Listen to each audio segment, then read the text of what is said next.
Alright, so we got the new SBS for One Piece Volume 113. SBS stands for Shitsumano o Bushu Suru, which means I'm taking questions. It's the Q&A portion of the One Piece volumes where Oda, answers the questions of the readers. Sometimes it's interesting and sometimes, actually most of the time, it's just nonsense. And I guess Oda just does that on purpose so he can purposely dodge actual questions that maybe would give away key parts of the story, which actually we're going to be going over today. Surprisingly enough. I got so excited when Luffy's new Gear 5 techniques, Gum Gum no Dawn Whip and Dawn Rocket appeared. But when I see the word white, I'd naturally expect punch. That would be even more exciting. So why is it read as Dawn? And Oda said, hold on a sec. What do you mean when it's white, it has to be punch? PTA members, please, it's not what it sounds like. This isn't that kind of manga. Note, white punch is a liquor mixture. Then again, Oda dodges the question, LOL. So yeah, he does this a lot actually. I at least appreciate that he presents the question here, because in his own way, it's kind of him signifying that the question is significant, but he just doesn't want to answer it because it would just straight up spoil a large part of the story. Since, the word Dawn is being brought up here, especially the name of Luffy's attack being related to that. So we were actually talking about this earlier in the week, with chapter 1164, where we thought maybe the will of D or D meant Davy, considering what Rock says to Emu, but probably not the case. And I'm still kind of in the camp of D meaning dawn, and Oda dodging the question here might have something to do with that, bringing the dawn to the world, because it's been casted in Eternal Night by Emu, more or less, it's pretty much something like that. And it made me also wonder, why does Luffy even name his attacks this stuff?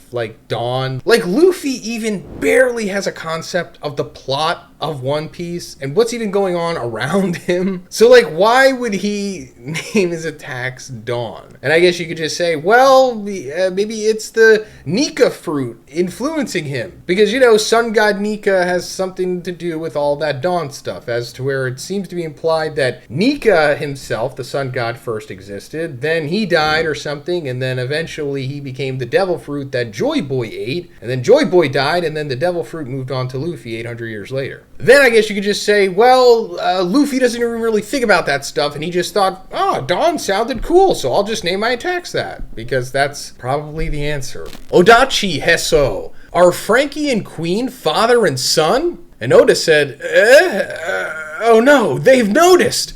They must have seen it in the One Piece Encyclopedia Weaver card that the year Queen's child was born matches the year Franky was born. And the year Queen abandoned his child also matches the year Franky was taken in by Tom. Readers knowing something the characters themselves don't would be weird. I'll have to bluff my way out of this one. No, they're not. Oda stuttered in his answer, LMAO. So that confirms that, I guess. Even though Oda is playfully denying it at the end, he's straight up confirming that Franky is the son of Queen. And yes, what he says here about the Weaver card and all that information matching up, this is a theory that's been going around for a while because people noticed that. I don't think I talked about it on the channel at all because, Queen and Franky, they're not really that important to the story, I guess. I mean, I didn't really heavily review those chapters at the time. I did cover them, of course, but I also didn't really start covering the Weaver cards until 2 years ago, maybe. So yeah, Franky is the son of Queen. And you might be wondering, why wasn't this revealed in the story? I mean, Franky was in Wano, even though I don't think they met, but it just seems like this could have been integrated into the story. That's another thing. There's so much info that is revealed in these SBSs that just seems like they could have been put into the story. Because in the actual story, we have a lot of superfluous stuff that happens with all of these new side characters that are introduced in every arc. And it's well, maybe Oda, you could just, take away 12 or so of those side characters. And then maybe you could just expand upon the actual characters that you have in the story. The freaking Straw Hats themselves, Franky, just be oh, hey, by the way, Queen's my dad. Or Queen could be oh, hey, Franky, you're actually my son. All right, bye. Maybe I'm asking for too much. This is my first submission. Those cover story series that you do? My dad said that once a character appears in them, they'll never appear in the story again.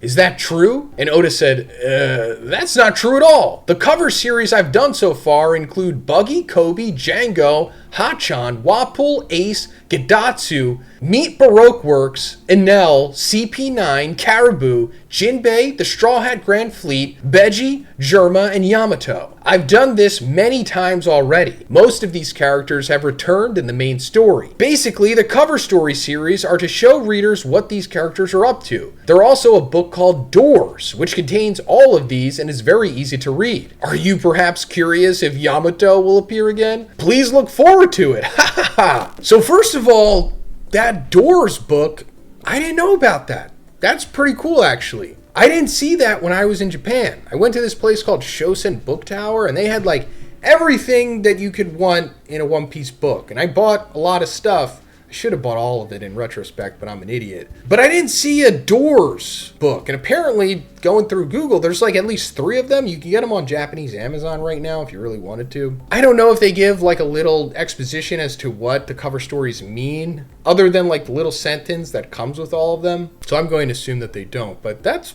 pretty cool. And also, I guess this is Oda saying that these characters are going to come back. I mean, most of them have already, I suppose, but a lot of them is just going to be like endgame stuff. And I know the one we're looking forward to the most is Enel. And I guess this means that, yeah, Enel's going to come back at some point in the end game of the story. I mean, why wouldn't he? He's on the freaking moon, and the moon seems to be a key integral piece to the overall story of One Piece. For those who have been wondering, isn't it about time we put an end to the mystery of the person seen from behind on the cover of Chapter 631? I'll just say it. Is it Golden Lion Shiki? Or perhaps the left hand of the Pirate King Scopper Gaban? And Oda said, "You've got a good memory. That is Gaban. He just can't shake off his habit of traveling. He's been wandering around quite a bit. He is a navigator after all." Alright, that confirms it, even though we already knew, because he was dressed like that when he was revealed in Elbaf. But I guess it's just cool that Oda said it, and he's revealing that he's the navigator of the Roger Pirates. I guess we already knew that too. Does it say that somewhere? I don't really remember, but now we know. Does Zunisha poop? Oda said, "Gross! That's the first question. Disgusting. Naturally, it poops. Naturally, some adventurers make land there. This whole island feels like a swamp. Then eventually the island sinks and becomes nutrients for the sea. Like hell it does. But of course it poops. Naturally." This is what I was talking about in the beginning. You get this incredible chance to ask Oda a question, and you ask him if Zunisha poops. Apparently, when Zunisha does poop, some people mistake it for an island and go on it. I guess, yeah, we can have fun too. Not everything has to be, what happened during the Void Century, because that's what I would ask. Well, since we're going into the nonsensical questions, there is another one. There's actually a few more, but I'll just get to this one. Is Jinbei's thing colored blue? And then Oda says, "Okay, 5 years old, a Mimi-chan? What the heck are you asking? Yes, it's blue." So now we know what color Jinbei's is. The Celestial Dragons, St. Roswald, St. Charlos, and St. Charlia. What family are they from?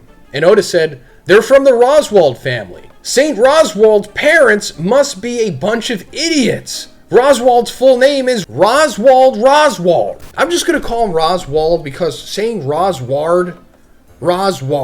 I don't know, it's like the whole Japanese thing with R's and L's. Sometimes the translation is L, sometimes it's R, and they can't really pronounce L's that well. But anyway, in case anyone was curious, Roswald is Rosward. And also, there's some cultures where people have the same first name as their last name. So Oda calling them an idiot, some people might find that a little offensive. Hello, Oda-san. In the One Piece world, there are 2 calendars. The Age of the Sea Circle, Kaien Reki, and the Age of Heaven, Tenreki. What time periods do each of these refer to, and what year is it currently? Oda said, I see. Casual readers have probably forgotten those even exist. Ha ha ha. You're curious, huh? You're even thinking one of them must be the older calendar, right? The answer is, right now, it's year 4141 of the Age of Heaven, and year 1541 of the Age of the Sea Circle. Both are still in use. By the way, on Skypiea, everything happened roughly 400 years ago. But I just rounded it nicely to 400 years. You can forget about this information. So, this is pretty fascinating. This is like deep cut